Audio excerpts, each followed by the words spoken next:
중세시대의 교회의 타락과 분열로 말미암아 종교 개혁자들이 외친 구호가 있습니다. 그것은 에드 폰테스라는 말이에요. 이 에드 폰테스는 라틴어인데 에드라는 말은 무엇 무엇으로 무엇 무엇에 영어의 to에 해당하는 단어이고 폰테스는 기본, 원천 그리고 근원이라는 말이에요. 그래서 에드 폰테스라는 구호는 기본으로 돌아가자라는 것이 중세 종교 개혁자들이 외친 그러한 내용이에요. 중세 시대의 특징이 뭐냐?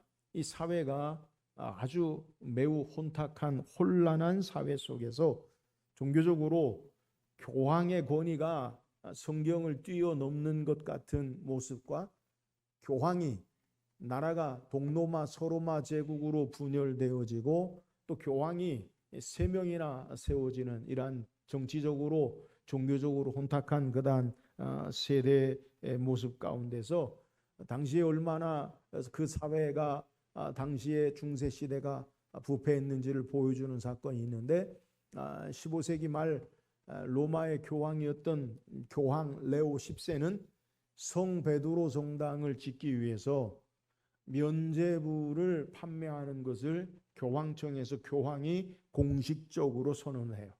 면죄부가 뭡니까? 면죄부란 죄를 면해주는 헌금이에요. 그러니까 헌금을 내면 죄가 사해져요. 그러니까 우리가 어떤 죄를 졌든지 헌금을 내면 죄가 사해져요. 그래서 당시에 독일의 요한 테젤이라는 신부는 유명한 설교가 있는데 교황에 의해서 면죄부 판매위원장으로 활약을 해요. 그러니까 뛰어난 설교가로 설교를 하면서 그가 외친 것이 뭐냐?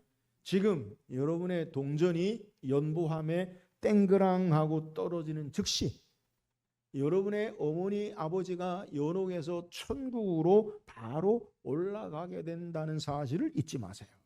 사람이 감동이 돼가지고 면죄부의 헌금을 할 수밖에 없는 그러한 모습의 당시에 부패하고 타락한 내용을 우리에게 소개해요. 그래서 마틴 루터를 비롯한 존 칼빈, 요한 칼빈은 이러한 타락한 종교를 개혁하기 위해서 외친 모토가 바로 에드 폰테스, 기본으로 돌아가자. 근데 여기서 말하는 기본이 뭐냐? 성경으로 돌아가자는 거죠. 종교가 타락하고 사회가 혼란할 때에 가장 성경의 기본, 성경으로 돌아가자. 그래서 영어로 Back to the Bible, 성경으로 돌아가자.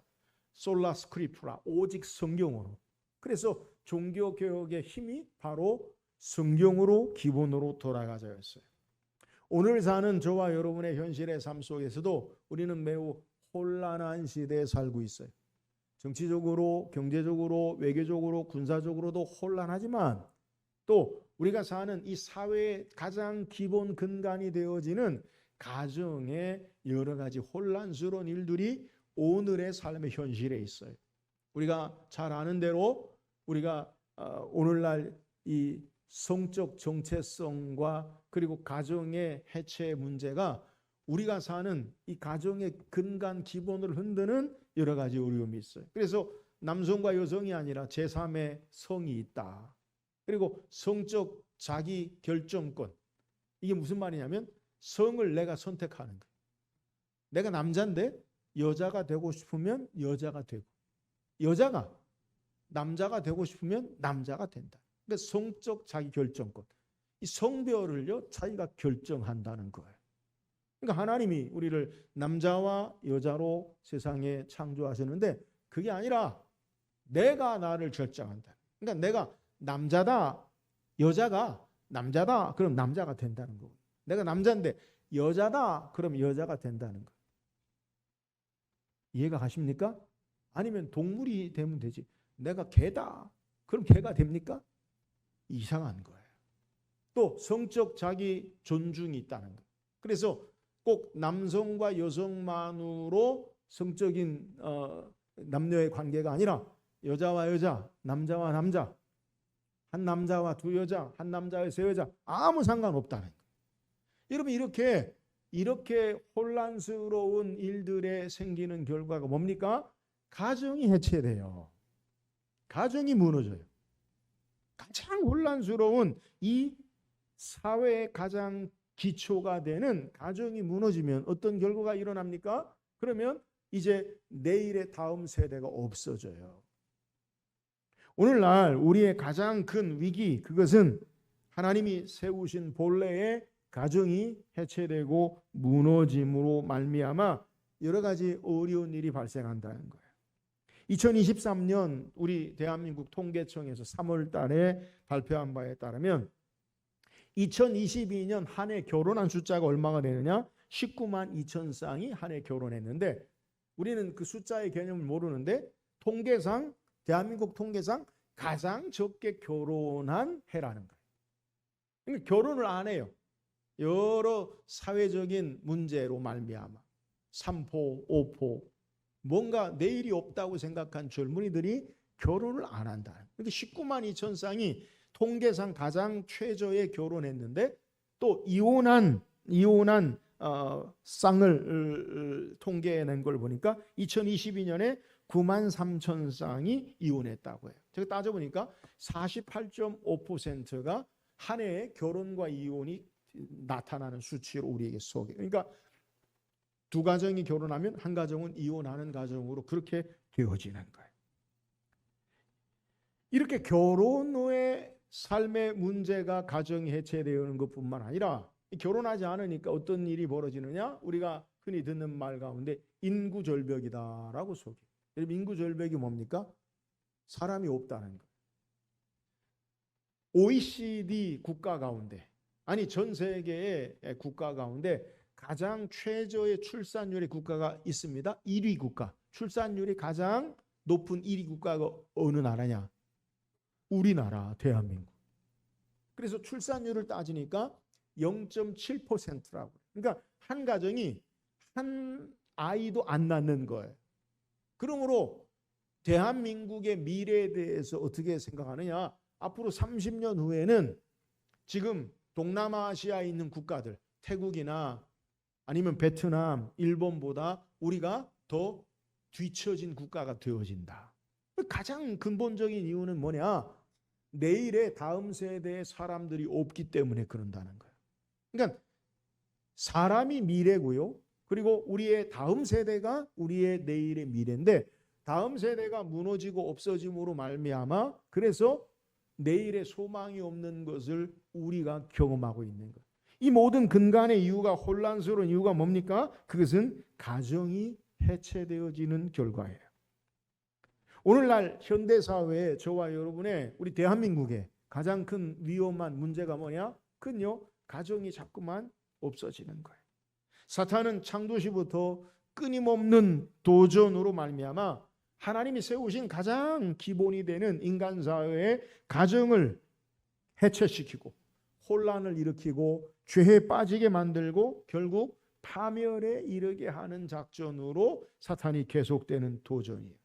저는 오늘 우리의 위기, 가정의 위기 가운데 하나님이 본래 세우신 창조의 원리에 따른 세우신 가정이 어떤 모습인가 이것을 말씀 묵상하고 혼란한 세대 가운데 에드폰테스 기본으로 돌아가자. 성경에 우리에게 말하는 가정의 원리가 무엇인지 우리가 말씀을 묵상하고 하나님이 세우신 가정으로 회복되는 귀한 은혜가 있기를 주의 이름으로 축원합니다. 오늘 우리가 앞에서 통계를 여러분에게 소개했는데 결혼과 이혼에 관한 가정이 해체되는 문제는 오늘날만의 문제가 아니라 1세기 예수님 당시에도 이것이 아주 큰 문제였어요. 마가복음 10장에 보면 바리새인들이 예수님을 시험하기 위하여 이렇게 질문합니다. 마가복음 10장 2절에 바리새인들이 예수께 나와 그를 시험하여 묻되 사람이 아내를 버리는 것이 옳으니까 하니. 그러니까 예수님 당시에도요 이혼이요 매우 보편적이었다는 거예요. 이혼에 대해서 전혀 거리낌이 없다라고 생각을 해요. 제가 마가복음 10장을 여러분에게 성경을 강해할 때 말씀을 드렸어요. 유대 랍비들이 탈무드에 의해서 경건한 파와 그리고 급진파가 이 이혼의 문제에 대해서 해석하기를 이혼하는 정당성에 대해서 어떻게 그들이 그것을 말을 적용하느냐. 부인이 음식이 맛이 변하면 이혼할 수 있다. 급진적.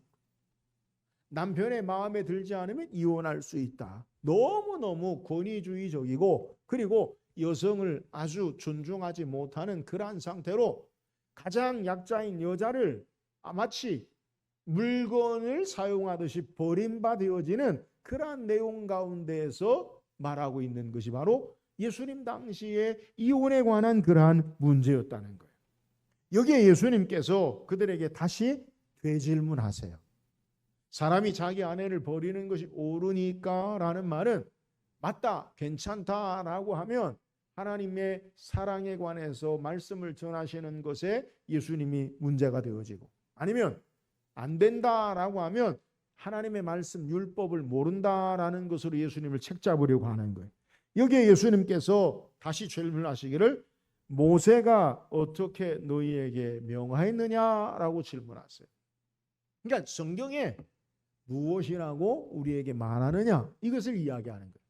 바리새인들이 성경을 잘 아니까 신명기 24장의 내용을 이용해서 모세는 이혼 증서를 써주어 버리기를 허락하였나이다, 이렇게 이야기해요.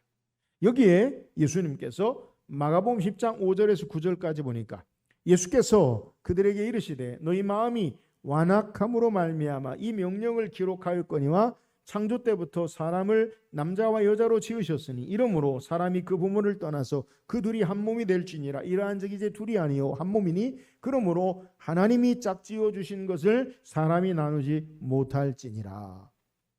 예수님은 바리새인들은 모세의 율법에 관한 내용을 근거로 이야기하는데 예수님은 본래 하나님이 창조 때부터 말씀하신, 모세를 통해서 해석된 게 아니라 하나님이 본래 말씀하신 창조 때의 결혼의, 남자와 여자의 결혼의 원리에 의해서 무엇이 결혼인지에 대해서 말씀하고 계시는 거예요.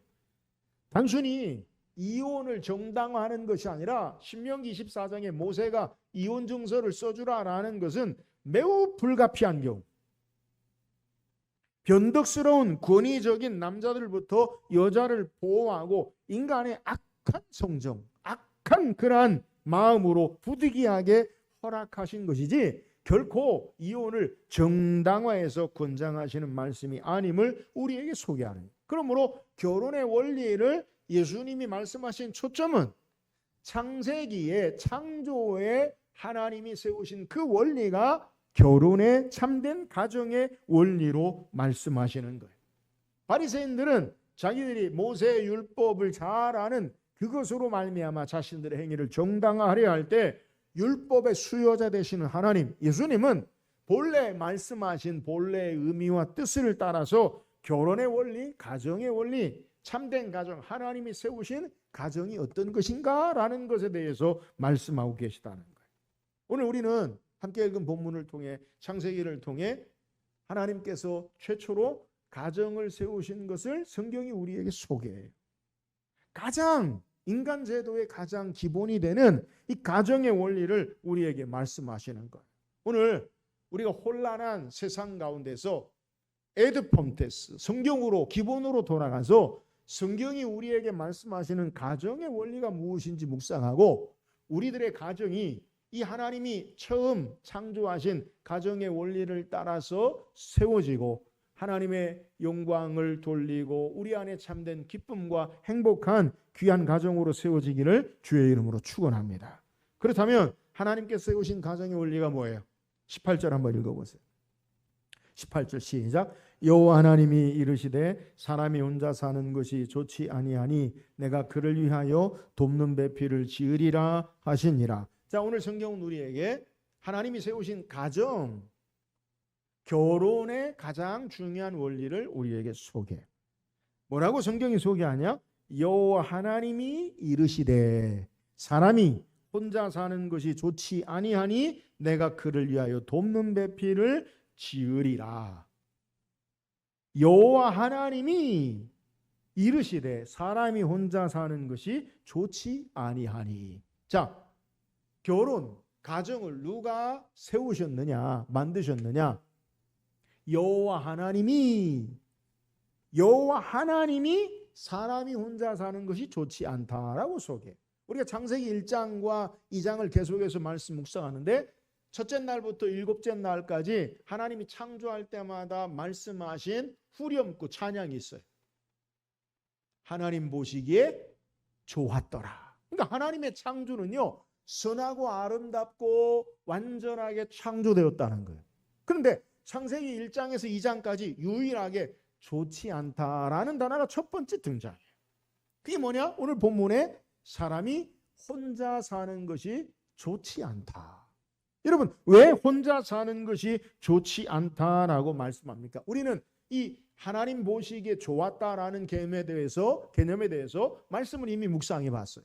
무엇이 선이냐, 무엇이 좋은가? 하나님의 기준이다. 하나님 보시기에 무엇이 선인가? 하나님이 말씀하실 때 말씀하신 것이 그대로 이루니라. 이게 좋은 거예요. 하나님이 사람을 창조하시고 말씀하셨어요. 생육하고 번성하고 땅에 충만하라. 땅을 정복하라. 하늘의 새와 바다의 물고기와 모든 짐승을 다스리라 하시니라. 하나님의 나라의 역사를 따라 이 땅이 하나님의 뜻을 따라 풍성하고 계속되어져야 하는데, 모든 동물들은 이름을 짓고 각각 한 쌍이 있는데 아담은, 사람만 혼자 있는 것이 하나님 보시기에 좋지 않다. 이 말이 뭐예요? 아담 홀로 하나님 나라의 역사, 생육하고 번성하고 땅에 충만하고 하나님의 일들을 감당할 수 없는 것, 하나님 말씀을 이루지 않는 것, 이게 좋지 않기 때문에, 그래서 하나님께서 돕는, 내가 그를 위하여, 누가요? 하나님이 아담을 위하여 돕는 배필을 지으리라 말씀하신 것을 우리에게 소개. 여러분, 가정의, 결혼의 가장 기본적인 원리가 뭐냐? 우리는 성경을 통해 분명히 확인해야 되는 것은, 아담이 먼저 하나님 나에게 여자를 주세요. 하나님 나에게 이브를, 하와를, 여자를 주세요. 나에게 가정을 주세요. 나를 결혼시켜 주세요. 그래서 결혼이 가정이 된 게 아니라는 거예요. 하나님이 아담에게 홀로 있는 것, 하나님의 말씀과 역사를 이루는 것을 할 수 없는 것을 하나님이 좋지 않게 여기서 하나님 편에서 돕는 배필, 여자를 그에게 주신 것을 우리에게 소개하고 있는데요. 이 본문에 무엇이 좋지 않느냐? 혼자 있는 것이 좋지 않다. 여기서 히브리어로 혼자 있다라는 말은 바드라는 말인데, 이 말의 뜻은 분리, 고립, 부분이라는 뜻을 우리에게 소개해. 그러니까 무엇이 좋지 않냐? 사람이 혼자 고립되고 분리되어지고 부분적으로 되어지는 것이 좋지 않다라는 거예요. 하나님 보시기에 이것이 좋지 않음으로 말미암아 하나님께서 돕는 배필로 가정을, 결혼을 세우신 것을 우리에게 소개해요. 결혼의 가장 중요한 원리가 뭐냐? 철저하게 하나님의 창조의 목적을 따라 하나님이 가정을, 결혼을 세우시고 이루신 것을 우리에게 소개해요. 그래서 이 결혼을 어떻게 성경이 우리에게 소개하냐? 오늘 읽은 24절에도 이러므로 남자가 부모를 떠나 그의 아내와 합하여 둘이 한 몸을 이룰지로다. 누가 말씀하신 거예요? 하나님이 명령하신 거예요. 그러니까 우리에게 있어서 결혼의 개념, 가정의 개념이 뭐냐?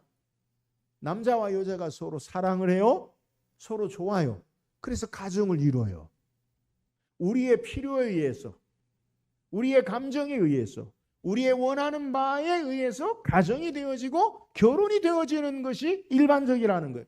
그런데 성경은요, 우리의 필요와 원함에 의해서 가정이 된 게 아니라 하나님의 창조의 계획과 역사 가운데 하나님의 명령에 따라서 가정이, 결혼이 세워졌다라는 사실을 우리에게 소개하고 있는데요.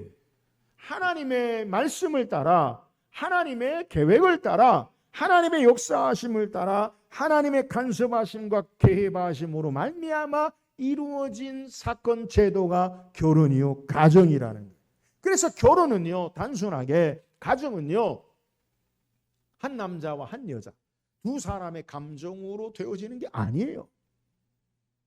우리가 오늘날 현대인들이 착각하는 게 뭐냐? 결혼은 너와 내가 좋아서, 너와 나만 마음만 맞으면, 너와 내가 사랑하면 그러면 결혼한다.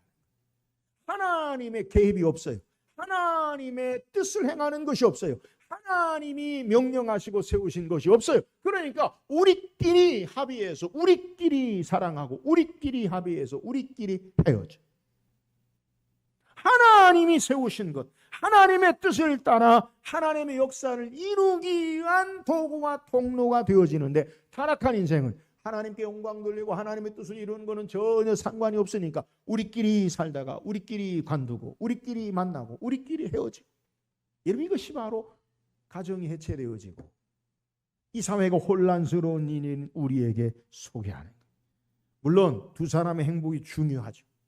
그러나 더 중요한 것은 하나님이 세우신 결혼의 가정의 원리는 그 가정을 통해 하나님의 영광과 하나님 나라의 뜻을 이루고 하나님의 역사를 행하는 것이 우리에게 결혼의 가정의 본래의 원칙이요 원리라는 사실을 우리에게 소개하는 거예요. 사랑하는 여러분, 우리 가정이 어떻게 돼야 돼요? 바라기는 이제라도 우리 가정을 통해 하나님이 세우신 가정임을 알고 하나님 말씀을 따라 하나님의 영광을 드러내며 하나님의 선한 역사를 행하는 가정이 되기를 주의 이름으로 축원합니다. 이걸 잃어버리면요 혼란스러워져요. 우리의 가정, 여러분의 가정, 우리 교회를 통해 하나님이 주인 되시고 하나님의 역사를 행하고 하나님 나라를 일을 행하는 행복한 복된 가정이 되기를 주의 이름으로 축원합니다. 또한 가정의 원리가 뭐예요? 오늘 18절 하반절에 내가 그를 위하여 돕는 배필을 지으리라 하시니라. 아담에게 하나님이 아담을 위하여 돕는 배필을 지으리라. 여러분 오늘 본문에 아담이 누구를 만나냐? 하와를 만나는데 이 여자를 어떻게 만납니까? 하나님이 아담을 깊이 잠들게 하시고, 오늘 성경에는 갈빗대인데 원래 본문의 내용이 한쪽 부분. 그러니까 우리는 그냥 갈비가 아니에요. 한쪽 부분을 하나님께서 깊이 잠들게 하시고 취하여서 사람을 만드셨어요. 왜 하나님이 아담을 잠들게 하시고 인간의 사람이 가장 중요한 곳이 어디예요? 심장? 심장도 중요하죠. 머리, 심장, 손, 발 그거 떼지 아니하시고 갈비 가운데 부분을 떼셨는가? 여러분 나와 같은 오늘 성경에도 우리에게 소개할 때 뭐라고 소개하냐면 22절에 여호와 하나님이 아담에게 취하신 그 갈빗대로 여자를 만드시고 그를 아담에게로 이끌어 오시니 아담에게 그 여자가 그 앞에 눈앞에 똑같은 모습으로 딱 서 있는 거예요. 여러분 남자와 여자는 동등해요. 여자를 머리에서 하나님이 취하여 만들지 아니한 것은 여자가 머리 꼭대기 있는 게 아니에요. 여자를 다리에서 취하여 만든 것은 여자가 남자 발 밑에 있는 것이 아니요. 이해하시겠어요? 한쪽 편에서 동등하게 이끌어 오셨다는 거 하나님. 남자와 여자를.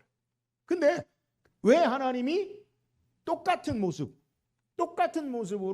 우리에게 어떻게 결혼의 원리를 주셨느냐? 돕는 배필. 근데 이 성경에 돕는 배필이라는 의미가 뭐냐?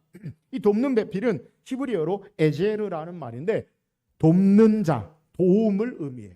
근데 이 에제르라는 단어, 돕는 배필은 아담에게 여성을 말하죠. 그죠? 아담에게 돕는 배필은 여자를 말해. 근데 이 돕는 자라는 단어의 성은요, 남성형. 이해하시겠어요? 아담에게 돕는 배필은 여자잖아요. 근데 이 돕는 자라는 에제르라는 단어는 남성형 명사예요. 그래서 이 돕는 자가 돕는 배필이라고 사용한 돕는 자가 어디에 사용되어 있느냐? 성경에 사용된 용례를 보면 주로 어디에 사용되어 있느냐? 그것은 가장 보편적으로 힘 있는 자가 연약한 자를 도와주고 도움이 필요한 사람에게 도움을 주는데 사용되는 말이에요. 그러니까 남성 명사로 힘있고 도움이 필요한 연약한 자에게 돕는 것을 이 에제로 돕는 배필이다, 돕는 자라 사용한다는 거예요. 그래서 이 성경에 주로 사용하는 단어의 용법을 보면 여호와와 하나님과 이스라엘의 관계 속에서 이 에제로 돕는 자라는 단어가 사용돼요. 시편 121편 1절 2절에 보면 내가 산을 향하여 눈을 들리라. 나의 도움이 어디서 올꼬? 나의 도움이 천지를 지으신 여호와에게서로다. 나의 도움 누구예요? 여호와. 이게 에제르 돕는 배필의 의미라는 거예요. 우리가 좋아하는 이사야 41장 10절에 두려워하지 말라. 내가 너와 함께함이라. 놀라지 말라. 나는 내 하나님이 됨이라. 내가 너를 굳세게 하라. 참으로 너를 도와주리라. 누가 돕는다는 거예요? 하나님이. 이게 바로 에제로 하나님 편에서 돕는 것이 바로 이 성경에 사용한 돕는 배필로 번역된 같은 단어라는 거예요. 여러분, 오늘 성경에 우리에게 하나님이 가정을 세울 때 어떤 모습의 남편과 아내, 남자와 여자로 세우셨느냐? 동등하게 돕는 배필로 우리를 하나님이 남자와 여자 가정으로 그리고 결혼의 원리로 세우셨음을 우리에게 소개해요. 하나님은 남자와 여자에게 돕는 자로 말미암아 우리를 온전하게 하시는 거예요. 우리가 앞에서 말씀 묵상했어요. 왜 하나님이 무엇이 좋지 않느냐? 혼자 있는 것이 좋지 않다. 분리, 고독, 부분 그것이 좋지 않다. 그러므로 돕는 자가 대해서 분리되지 않고 함께하고 부분이 아니라 완전함으로 나아가고 고독하지 아니하고 함께하는 완전한 모습으로 하나님께서 세우셨음을 우리에게 소개하는 하나님은 남자와 여자에게 서로의 부분을 돕는 자로 온전함으로 나아가는 자로 함께하는 자로 부족한 부분을 채우고 놓치는 부분을 함께하고 위험한 부분을 함께 살피고 돕는 것이 바로 하나님이 세우신 결혼의 가정의 원리임을 우리에게 소개하는 바울은 이것을 에베소서에서 그리스도와 교회의 관계로 우리에게 소개하면서 남편과 아내 남편은 아내를 위해서 그리스도가 교회를 위해 자기 몸을 다 내어주심 같이 사랑하는데 죽기까지 자기를 들여 사랑하고 교회는 그리스도를 위하여 복종하는 것. 아내는 남편을 위해서 복종하는 나를 위해 목숨을 다 내어놓은 헌신과 수고의 사랑을 하는 남편을 위해서 복종하는 그래서 서로를 향해 돕는 자가 돕는 배필이 되어야 함을 우리에게 소개하고 결혼의 신비한 원리를 그리스도와 교회의 연합으로 우리에게 소개하는 사랑 여러분, 우리는 서로를 향해서 어떤 가정을 이루어야 되냐? 남편과 아내가 돕는 자가 돼야 돼요. 어느 편에서요? 하나님 편에서. 우리에게 문제가 되는 게 뭐예요? 왜 싸웁니까? 왜 싸워요? 거의 대부분 싸우는 건 내 말 안 듣는 거예요. 내 의견에 안 따라주는 거예요. 그죠? 내 생각대로 안 해주는 거예요. 근데 근본 그 내용의 마음의 중심의 생각을 들여다보면 나에게 네가 맞추라는 거예요. 내 말에 당신이 따르라는 거예요. 여러분, 원래 결혼의 원리는 내 말에 당신이 따르는 게 아니라 서로에게 필요한 부분을 채워주는 거예요. 이게 바로 하나님이 세우신 가정의 원리라는 거예요. 사랑 여러분, 우리는 서로에게 이제부터 결심하기를 서로의 허물과 서로의 필요에 대해서 이기적으로 나에게 채워주기를 바라는 게 아니라 하나님 편에서 돕는 자가 될 수 있기를 주의 이름으로 축원합니다. 그래서 남편은 아내에게, 아내는 남편에게 내가 뭐 도와줄 게 없나? 여자들이 가장 마음 아파하고 싫어하는 게 뭐예요? 내 마음을 몰라준다는 거예요. 찔려요. 내 마음을 몰라서. 근데요, 남자들이 모를 때도 많아요. 진짜 몰라. 진짜 몰라. 몰라서 그래. 에? 여자들은 자기 마음을 몰라준다는데 내 마음을 다른 사람 아는데 남편만 모르는데 근데 진짜 모를 때도 있어요. 그러면 반대로 여자들은 남편 마음 다 압니까? 에?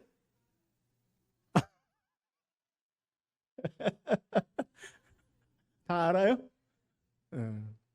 안다고 합시다. 행복을 위해서 한다고 합시다.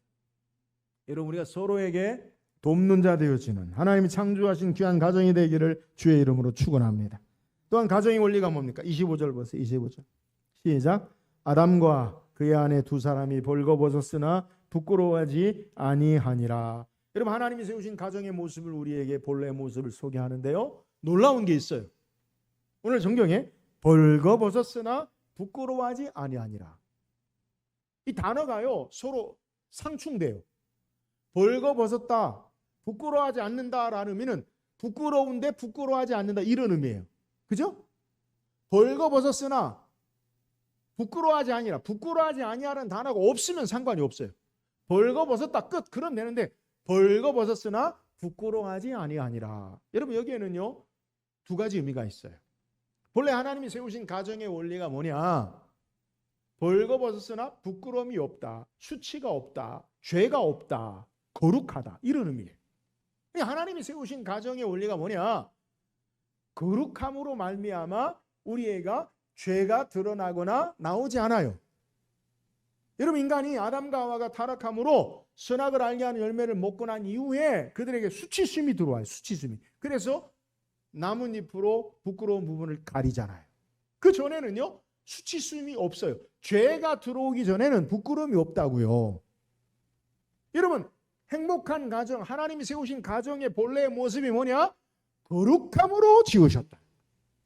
죄 없는 삶의 모습 가운데 세우신 것이 가정이라는 거예요. 여러분, 그래서 가정의 가장 중요한 행복한 가정에 하나님이 창조하신 가정의 원리가 뭐냐면 그 가정에요 죄가 들어오면 안 돼요. 거룩해야 돼요. 하나님이 아담에게 에덴의 글을 세우신 목적, 사명이 있다고 우리 말씀 묵상했어요. 아담에게 에덴에 있게 하신 목적이 뭐예요? 에덴에 하나님을 예배하고 하나님을 섬기는 제사장의 사명을 아담에게 주신 것이다.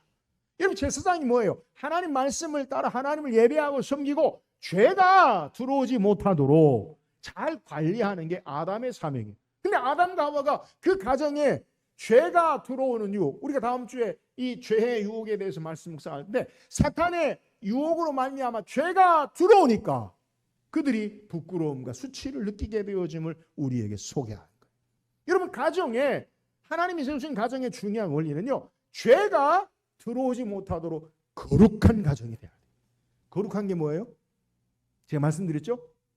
구별되다, 하나님께 속하다, 하나님께 속한 가정이 되는 거예요. 하나님과 함께하는 가정이 되는 거예요. 하나님이 없으니까 부끄럽고 수치와 죄와 함께 있는 것. 사랑하는 여러분, 여러분의 가정에 거룩한 하나님 모신 가정으로 부끄럽지 않은 거룩한 죄가 들어오지 못하는 복된 가정 되기를 주의 이름으로 축원합니다. 또한 본문에 우리에게 소개할 때 벌거벗으나 부끄러우지 않다라는 의미는 허물이 있지만 허물을 보지 않고 덮어주는 것을 우리에게 소개해요. 자, 가정에 하나님이 세우신 원리가 뭐냐? 부끄럽지만 벗었으나 부끄럽지 않다. 부끄러운 삶의 상태가 있지만 부끄럽지 않다. 이런 의미잖아요. 자, 하나님이 세우신 가정의 원리는 부끄러움이 있지만 부끄러움을 보지 않아요. 부끄러움을 덮고요, 장점을 보는 거예요.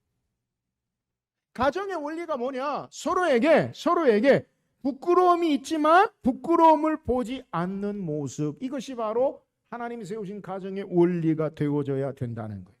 우리가 서로를 향해서 어떤 관점으로 서로를 바라봐야 하는가, 이것이 중요해요. 여러분, 결혼하면 보통 몇 개월 만에 싸웁니까? 안 싸워서 몰라, 몇 개월 만인지. 근데 한두 달 되면 각각의 삶의 방식이 다른 걸 느껴요. 한두 달도 안 걸려요. 일주일이면 알아요. 그죠? 왜냐하면 30년, 몇십 년씩 살아온 가정의 배경과 문화가 다르기 때문에 둘이 서로 만나면요 달라요. 틀린 게 아니라 다르다고요. 삶의 방식이. 그러면요 내 삶의 방식과 이 사람의 삶의 방식이 다르니까 갈등을 느껴요. 그러니까 이 갈등 느낀 가운데서 우리가 어떻게 되느냐, 서로의 허물로 그것을 보기 시작하고 그러므로 말미암아 갈등과 다툼이 일어나요. 여러분 생각해 보세요. 아무리 부인이 잔소리하고 바꾸려 남편 바꿔줍니까? 내 남편은 이렇게 변했어요. 여러분 하나님이 큰 은혜로 감사하시기 바래요. 기적이. 에? 딱 보니까 한 가정만 웃어. 다른 가정은 안 바뀌었어요. 지금 예외되는 가정 가운데서. 여러분의 남편이 바뀌었다. 그러면 하나님의 놀라운 기적의 역사예요. 아멘 하시는 거예요. 안 바뀌어요. 잘 안 바뀌잖아요. 그죠? 저도 결혼한 지 제가 92년에 결혼했어요. 만 30년 됐는데 저는 안 바뀌어요. 장점은 뭐냐? 야, 사람 신실하다. 단점은 뭐냐? 답답해. 고집만 세고 죽어도 안 바뀌니까 얼마나 답답하겠어. 그죠? 여러분은 잘 안 바뀌어요. 그러면 우리가 어떻게 서로 사느냐? 여러분 어떻게 살아요? 단점만 보지 말고 그걸요 벗었으나 부끄러워하지 아니하더라. 장점으로 그 단점이요 덮어지는 거예요. 그러니까 남편과 아내를 볼 때 왜 그러지라고 하지 말고 우리 집사람이 그럴 수도 있지 이렇게 하라는 거예요. 장점을 보라는 거예요. 서로를 향해서. 우리가 하나님 나라의 백성으로 우리가 어떻게 살아야 하느냐. 예수님은 마태복음 5장부터 시작해서 천국 백성에 대해서 쭉 이야기하시면서 천국 백성이 어떤 자들이냐. 마태복음 7장 우리에게 소개할 때 3절에 어찌하여 형제의 눈 속에 있는 티는 보고 내 눈 속에 있는 들보는 깨닫지 못하느냐. 여러분 우리가 다른 사람을 볼 때 다른 사람이 허물이나 단점이 뭐라고 이야기하냐면 성경적으로 형제의 티. 오늘 우리가 어찌하여 형제의 눈 속에는 티는 보며 내 눈에 있는 들보는 보지 못하는. 내 눈에 뭐가 있다고요? 들보. 들보가 뭡니까? 건축물을 가로지르는 건물을 가로지르는 큰 빔을 들보라고 해요. 큰 나무로 그 빔 쌓여져 있는 가로지르는 그 빔 그걸 들보라고 하고 티는요 보이지도 않아 잘. 근데 자기 눈에는 들보가 박혀 있는데 형제의 눈 속에는 티를 바라보고 그것으로 이야기하는 것 이건요 하지 말라는 거예요. 내 눈에 들보가 있으면 알라라는 거예요. 오늘 이 땅에 우리에게 어떤 삶을 사느냐. 여러분 세상에 완전한 사람이 있을까요? 없어요. 우리가 기대하고 바라고 행하는 그러한 삶을 행하는 사람은 아무도 없어요. 여러분 자신도 여러분의 기대에 따라 여러분의 삶에 만족할 만한 삶을 삽니까? 그러지 않아요. 근데 어떻게 다른 사람, 어떻게 남편이 완전하게 자기 기대에 따라 사는 그러한 삶이 있겠어요? 어떻게 아내가 자기 기대에 따라 완전하게 그렇게 100% 하는 사람이 있겠어요?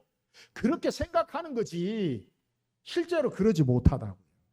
그러므로 서로에게 있어서 긍휼히 여기고 내가 누구에 대해서 남편에 대해서 아내에 대해서 허물하고 책하는 것이 아니라 긍휼히 여기고 용서하고 함께하는 삶의 모습 이것이 하나님이 세우신 우리의 가정의 원리라. 허물을 덮고 용서하는 삶. 이것이 바로 하나님이 세우신 벗었으나 벌거벗으나 부끄러워지 아니하니라. 이 삶의 가정의 원리인 것을 우리에게 소개하는 거예요. 사랑하는 여러분, 우리는 형제와 우리의 가정, 우리 아내, 남편 아내뿐만 아니라 우리의 믿음의 삶의 모습 가운데서라도 서로를 향해 긍휼히 여기고 허물을 덮어주는 하나님 나라의 천국 백성의 삶을 살기를 주의 이름으로 축원합니다. 허물을 덮어주고 용서하세요. 주께서 우리를 용서하지 아니하시면 이 자리에 오늘 저와 여러분 포함해서 예배할 수 있는 인생이 아무도 없어요.